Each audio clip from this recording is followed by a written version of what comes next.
Hi everyone, in the last class we have learnt about first method of Karl Pearson coefficient of correlation, and today we gonna study about second method of Karl Pearson of coefficient of correlation. तो last class में बच्चे हमने first method सीखा था coefficient of correlation का, और आज हम पढ़ने जा रहे हैं बच्चे second method of coefficient of correlation का। ठीक है ना? आई होप यही पढ़ा था बच्चे हमने लास्ट क्लास में।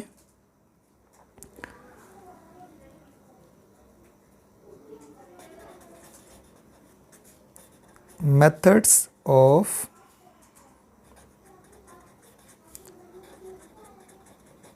Karl Pearson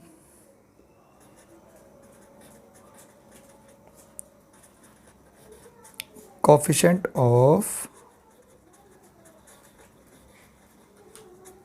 correlation। तो बच्चे कौन कौन से मेथड थे? फर्स्ट था बच्चे जनरल मेथड, सेकंड होता है बच्चे डायरेक्ट मेथड, थर्ड होता है बच्चे शॉर्टकट मेथड,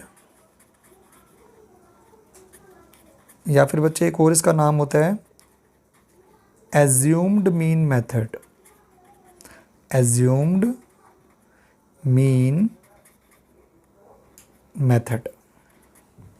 और चौथा होता है बच्चे स्टेप डेविएशन मेथड। तो बच्चे चार मेथड होते हैं Karl Pearson coefficient of correlation को कैलकुलेट करने के।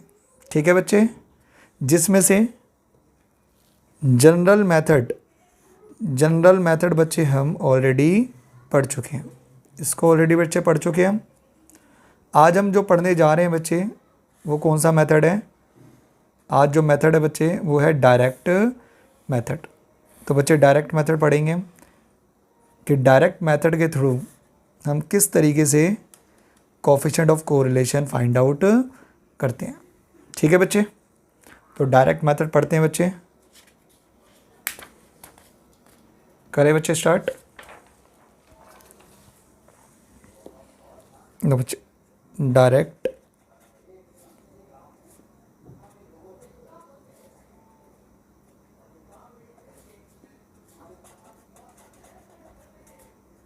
मेथड। कोफिशिएंट ऑफ कोरिलेशन को बच्चे रिप्रेजेंट कर देते हैं स्मॉल आर से। इसका फॉर्मूला होता है बच्चे sigma capital X Y minus sigma capital X multiply sigma capital Y upon N divided bye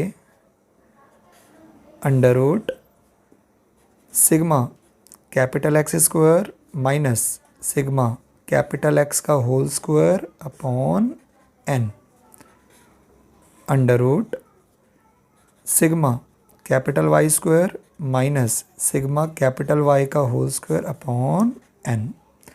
सबसे पहले तो बच्चे मैं ये क्लियर कर दूं, यहाँ पे जो x और y हैं वो कैपिटल हैं। यहाँ पे x और y जो हैं वो क्या है? कैपिटल है। ठीक है ना? और जनरल मेथड में हमने पढ़े थे बेटा स्मॉल x और स्मॉल y, तो दोनों का मतलब जो था बच्चे वो डिफरेंट होता है। स्मॉल x मैंने बताया था उसको डेविएशन ऑफ x बोलते थे और स्मॉल y को डेविएशन ऑफ y बोलते थे।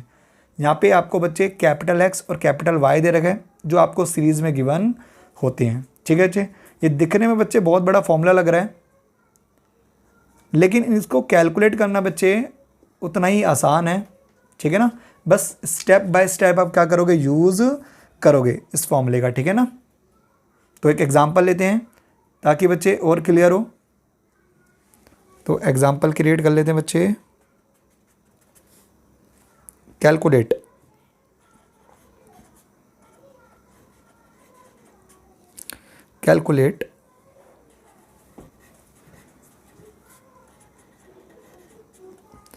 coefficient of correlation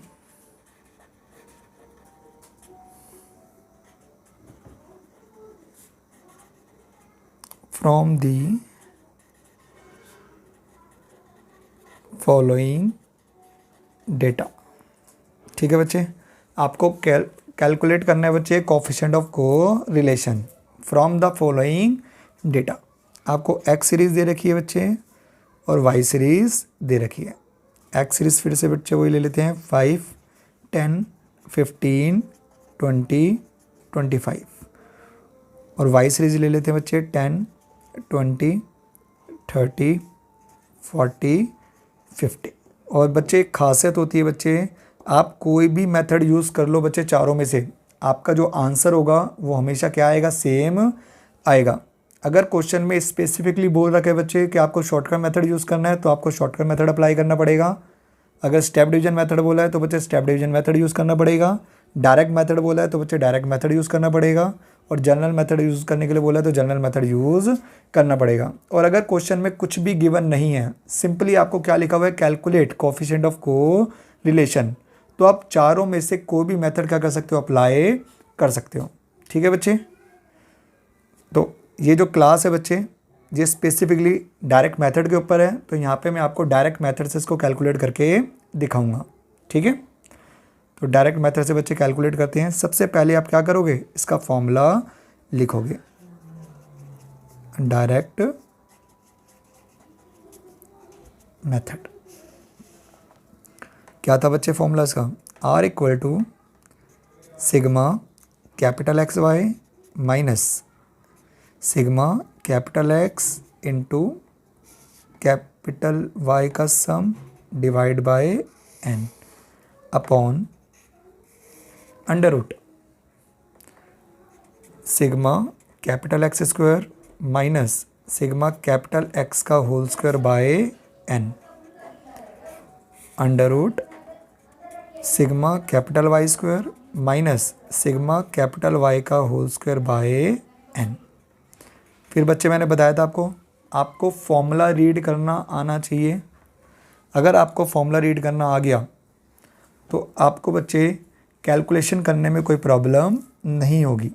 ठीक है, तो फॉर्मूला बच्चा कह रहा है आपको सम करो किसका, capital X into capital Y का। तो आपके पास बच्चे कैपिटल एक्स भी है और कैपिटल वाई भी है, तो पहले आपको कैपिटल एक्स और कैपिटल वाई को मल्टीप्लाई करना पड़ेगा, उसके बाद क्या करना पड़ेगा, सम करना पड़ेगा। तो आपको फॉर्मूला रीड करना आना चाहिए था।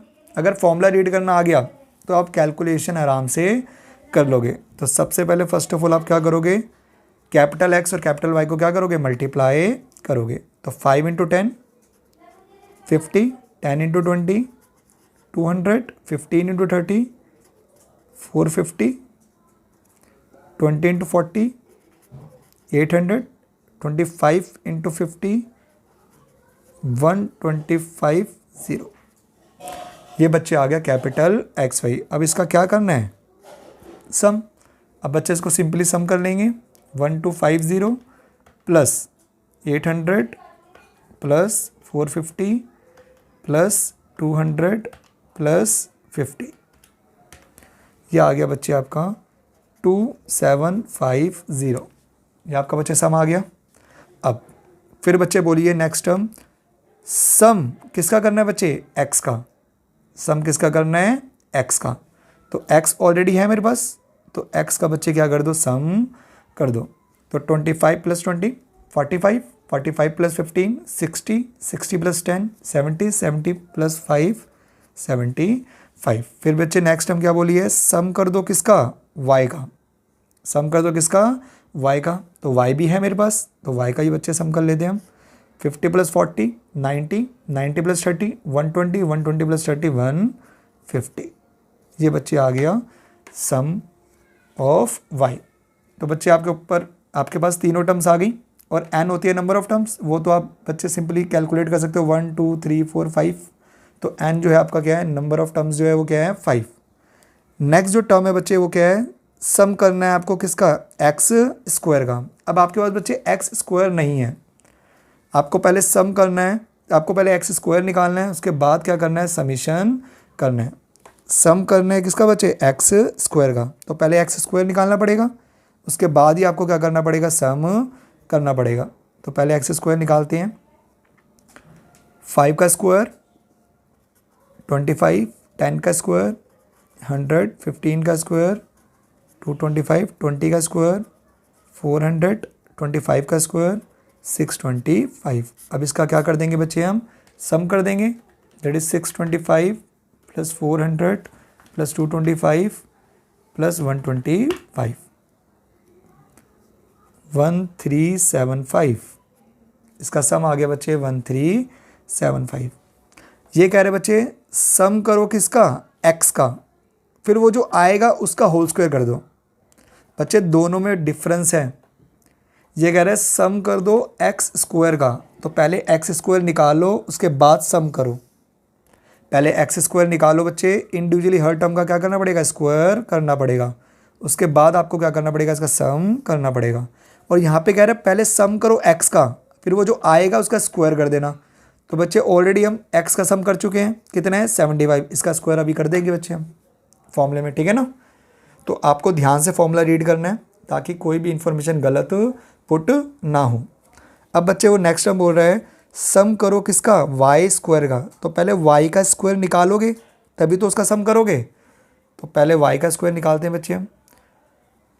10 का स्क्वायर 100, 20 का स्क्वायर 400, 30 का स्क्वायर 900, 40 का स्क्वायर 1600, 50 का स्क्वायर 2500। अब इसका क्या कर दो बच्चे, सम। तो 2500 प्लस 1600 प्लस 900 प्लस 500, ये आ गया बच्चे आपका 5500। आई होप यहाँ तक बच्चे क्लियर हो गया होगा। तो आपको बच्चे फॉर्मूला रीड करना आना चाहिए। एक बार अगर आपको फॉर्मूला रीड करना आ गया तो आप बच्चे कोई भी टर्म्स क्या कर सकते हो, कैलकुलेट कर सकते हो। ठीक है बच्चे, आई होप क्लियर हो गई होगी बच्चे सारी चीज़ें। और यहाँ पे जो टर्म है बच्चे इनने बोला है सम करो पहले y का, फिर उसका होल स्क्वायर कर दो। तो ऑलरेडी बेटा हम y का सम कर चुके हैं 150, इसका होल स्क्वायर अभी कर देंगे हम फॉर्मूले के अंदर। तो सारी इन्फॉर्मेशन बच्चे हमारी आ चुकी है, एन हमारे पास ऑलरेडी है। हमने सिग्मा एक्स वाई निकाल लिया, हमने सिग्मा एक्स निकाल लिया, हमने सिग्मा वाई निकाल लिया, हमने सिग्मा एक्स स्क्वायर निकाल लिया और हमने सिग्मा वाई स्क्वायर निकाल लिया। सारी टर्म हमारी आ चुकी है। अब हम सिंपली क्या करेंगे बच्चे, इस फॉर्मूले के अंदर क्या करेंगे, इसको पुट करेंगे। तो बच्चे पुट करते हैं, ठीक है। तो बच्चे पुट करते हैं r equal to sigma X Y का बच्चे सम कितना आया था 2750 माइनस सिग्मा एक्स बच्चे कितना आया था 175 इंटू सिग्मा वाई कितना आया है 150। ये ब्रैकेट बच्चे इसलिए लगा दिया मैंने क्योंकि मल्टीप्लाई करना है। एंड बच्चे नंबर ऑफ टर्म्स, कितनी नंबर ऑफ टर्म्स है 1 2 3 4 5, कितनी नंबर ऑफ टर्म्स है 5, divided by under root sum of X square बच्चे कितना आया था हमारा 1375 माइनस सम ऑफ एक्स बच्चे कितना आया था 75, और 75 का बच्चे हमें स्क्वायर करना है। 75 का क्या करना है, स्क्वायर, अपॉन में एन। एन कितना था number of terms 5, under root next terms क्या है बच्चे सिग्मा वाई स्क्वायर, ये कितना आया है 5500 माइनस सिग्मा वाई का स्क्वायर, सिग्मा वाई बच्चे कितना आया है 150, तो 150 का स्क्वायर कर देंगे अपॉन में N. N number of terms कितनी है बच्चे 5। तो सारी इन्फॉर्मेशन बच्चे हमने पुट कर दी। अब सिंपली इसको क्या करना है, कैलकुलेट करना है। तो कैलकुलेट करते हैं बच्चे, करें कैलकुलेट। लो बच्चे 2750 माइनस, अगर मैं इसको सिंप्लीफाई करूं बच्चे कितना आएगा ये 75 इंटू 150 डिवाइडेड बाय 5, ये आएगा बच्चे 2250 अपॉन अंडर रूट 1375 माइनस, अब ये कह रहा है बच्चे 75 का स्क्वायर डिवाइड बाय 5, तो 75 का स्क्वायर करेंगे पहले हम, फिर डिवाइड कर देंगे बच्चे किससे 5 से, तो ये आ जाएगा 1125। फिर बच्चे 5500 माइनस ये 150 का पहले स्क्वायर करना है, फिर 5 से डिवाइड करना है। तो 150 का स्क्वायर कर देंगे पहले बच्चे हम, फिर डिवाइड कर देंगे 5 से, तो आ जाएगा 4500। अब सिंपली बच्चे माइनस करना है 2750 में से अगर मैं सब्ट्रैक्ट करूं 2250 तो वो आएगा बच्चे 500 अंडर रूट 1375 माइनस 1125, ये आएगा बच्चे 250, और अगर मैं इसको सब्ट्रैक्ट करूं तो ये आएगा 1000। आई होप बच्चे क्लियर हो गया होगा। बच्चे दोनों अंडर रूट के अंदर है, मैं चाहूँ तो दोनों को एक साथ मल्टीप्लाई कर सकता हूँ। मैं इसको इस तरीके से बच्चे लिख सकता हूँ, ये हमने छोटी क्लासेस में पढ़ रखा है, ठीक है ना। 500 अगर मैं इनको मल्टीप्लाई करूँगा तो बच्चे कितना आएगा, ये 25 4 zeros, और अगर मैं इसका स्क्वायर रूट निकालूँ बच्चे तो ये आएगा 500, ये कैंसिल आउट हो जाएगा, दैट इज़ +1। इसको क्या बोलते हैं बच्चे हम, परफेक्ट पॉजिटिव कोरिलेशन। क्या बोलते हैं इसको हम, परफेक्ट पॉजिटिव कोरिलेशन। ये आ गई बच्चे आपकी आर की वैल्यू। आई होप क्लियर हो गया होगा बच्चे। तो बस आपको कुछ नहीं करना बच्चे, फॉर्मूला ध्यान रखना है और 1 बाय 1 फॉर्मूले को रीड करते करते आपको क्या करनी है, इन्फॉर्मेशंस निकालनी है। उसके बाद फॉर्मूले के अंदर पुट करके आपको कैलकुलेशन करनी है। आराम से करोगे बच्चे तो एक ही बार में आंसर जो होगा आपका क्या होगा, सही होगा। आई होप क्लियर हो गया होगा बच्चे। अब या तो क्वेश्चन आपको बच्चे इस सीरीज़ की फॉर्म में आएगा या फिर आपको क्वेश्चन इन्फॉर्मेशन की फॉर्म में आएगा। तो अब बात करते हैं बेटा एक और एग्जांपल की, जिसके अंदर हम इन्फॉर्मेशन लेके चलेंगे, ठीक है। लो बच्चे सेकंड एग्जांपल लेते हैं। आपसे बोला गया है बच्चे फाइंड द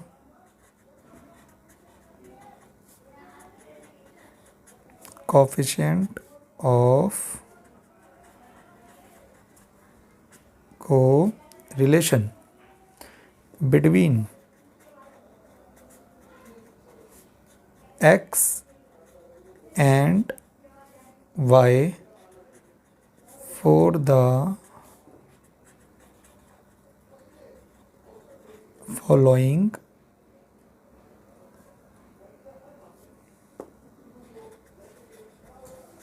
डेटा। ठीक है बच्चे, आपको कोएफिशिएंट ऑफ कोरिलेशन निकालना है और आपको एक्स और वाई के रिगार्डिंग डेटा रिप्रेजेंट कर रखा है। और वो डेटा क्या दे रखा है आपको बच्चे, आपको इन्फॉर्मेशन दे रखी है एन जो है बच्चे वो 25 है, सिग्मा एक्स जो है वो 125 है, सिग्मा वाई जो है बच्चे वो 100 है, सिग्मा एक्स स्क्वायर जो है वो आपको 650 दे रखा है, सिग्मा वाई स्क्वायर जो है वो 436 दे रखा है, और सिग्मा कैपिटल एक्स वाई जो है बच्चे वो आपको दे रखा 520। अब आपको बच्चे सीरीज नहीं दी, आपको डायरेक्टली इंफॉर्मेशन क्या कर दी, गिवन कर दी। तो ये तो बच्चे और आसान है, यहाँ तो हमें कुछ कैलकुलेट करने की ज़रूरत है ही नहीं। हम क्या करेंगे, सबसे पहले बच्चे फॉर्मूला लिखेंगे, वो भी किसका बच्चे, डायरेक्ट मेथड का। तो सबसे पहले बच्चे हम डायरेक्ट मेथड लिखेंगे, और डायरेक्ट मेथड का हमारा जो फॉर्मूला था बच्चे वो क्या था, sum of X Y minus sum of X into sum of Y upon N divided by sum of X square minus sum of X का whole square upon N, sum of Y square, sum of Y का whole square upon N. ठीक है बच्चे, सबसे पहले आप formula लिखोगे। अब यहाँ पे बच्चे सीरीज़ तो है ही नहीं हमें, तो हमें कैलकुलेशन की तो बेटा ज़रूरत ही नहीं है, ऑलरेडी हमें डाटा क्या है, गिवन है। सिंपली हम क्या करेंगे, डाटा को पुट करेंगे और वैल्यूज़ निकालेंगे। सम ऑफ एक्स वाई आपको कितना दे रखा है बच्चे, 520 माइनस सम ऑफ एक्स बच्चे कितना दे रखा है, 125 इसको ब्रैकेट में लिख लेते हैं बच्चे। सम ऑफ y कितना दे देगा बच्चे आपको 100 divide by n, n number of terms कितनी है 25।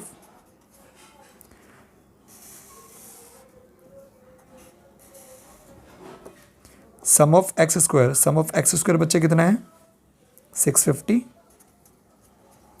माइनस सम ऑफ एक्स का whole square, sum of X कितना है 125, तो इसका होल स्क्वायर कर देंगे और n कितना है बच्चे 25। सम ऑफ वाई स्क्वायर कितना है 436, सम ऑफ वाई का whole square, sum of Y कितना है 100, 100 का क्या कर देंगे हम होल स्क्वायर कर देंगे और n से डिवाइड कर देंगे। तो सारी इन्फॉर्मेशन बच्चे हमने पुट कर ली। सिंपली क्या करना है, इसको कैलकुलेट करना है। तो 520 as it is minus 125 into 100 divided by 25। तो बच्चे इसकी वैल्यू कितनी आ गई 500 डिवाइडेड बाय 650 माइनस 125 का स्क्वायर डिवाइडेड बाय 25, ये आ गया बच्चे 625।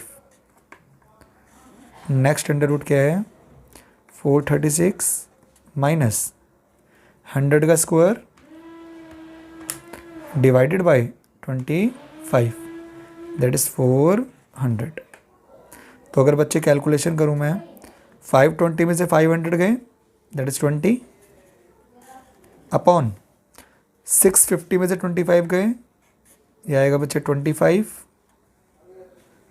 436 में से 400 गए, ये आएगा under root 36, 20 as it is 25 बच्चे किसका अंडर रूट होता है 5 का, और 36 बच्चे किसका अंडर रूट होता है 6 का। तो सिंपली बच्चे मैंने क्या कर लिया, इसका अंडर रूट निकाल लिया, ठीक है ना। 6 5 ज़ा 30, 0 से 0 कैंसिल आउट, 2/3, 2/3 को बच्चे अगर आप डिवाइड करोगे तो ये आएगा 0.67, और वो भी बच्चे कौन सा पॉजिटिव, और पॉजिटिव 0.67 किसको रिप्रेजेंट करता है high degree of positive correlation को। ठीक है बच्चे, ये था आपका बच्चे डायरेक्ट मेथड। तो डायरेक्ट मेथड में आपको डायरेक्टली सीरीज़ भी आ सकती है, और अगर सीरीज़ आएगी तो आपको इन्फॉर्मेशन क्या करनी पड़ेगी कैलकुलेट करनी पड़ेगी, या फिर आपके पास डायरेक्टली बच्चे इन्फॉर्मेशन दे रखी होगी, आपको सिंपली क्या करना है फॉर्मूला लगाना है और उस फॉर्मूले के अंदर क्या करनी है वैल्यूज पुट करनी है। इस तरीके से आप क्या करोगे, आप कोफिशिएंट ऑफ कोरिलेशन की वैल्यू निकालोगे किसके थ्रू डायरेक्ट मेथड के थ्रू। आई होप बच्चे क्लियर हो गया होगा डायरेक्ट मेथड। आप क्वेश्चंस बच्चे किसी भी बुक से कर सकते हो, ठीक है ना, या फिर अपनी मर्जी से कोई भी इंफॉर्मेशन क्या कर सकते हो लेके बच्चे क्या कर सकते हो कैलकुलेशन कर सकते हो। ठीक है बच्चे, अगर कोई भी डाउट्स हो तो आप कमेंट सेक्शन में मुझसे पूछ सकते हो। Thank you for watching my video, stay tuned.